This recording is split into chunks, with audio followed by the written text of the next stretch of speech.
இந்த மிஸ்டேக் பண்ணதுனால கிளைண்ட்டே பிளாட் வேணான்னு சொல்லிட்டாங்க.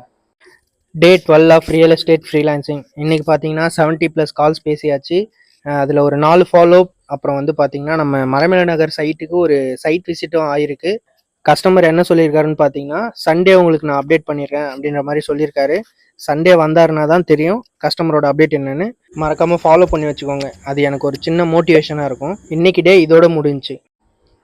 ஃபர்ஸ்ட் டைம் ஃப்ரீலான்சர் ஆனதுக்கப்புறம் ஒரு சைட் விசிட் ஷெடியூல் பண்ணி அட்டன் பண்ணுறேன். கிளைண்ட்டை இம்ப்ரெஸ் பண்ணணும், கிளைண்ட்டுக்கிட்ட ஒரு பாண்ட் கிரியேட் பண்ணணும் அப்படின்றதுக்காக அவங்க கேட்ட கேள்விக்கெல்லாம் எஸ் சார் இருக்குது சார், இந்த ப்ராப்பர்ட்டியில் இதெல்லாம் இருக்குது அப்படின்ற மாதிரி சொல்லிட்டேன். ஆக்சுவலாக அதுலேருந்து அவங்களுக்கு ஒரு கொஸ்டின் ரைஸ் ஆச்சு.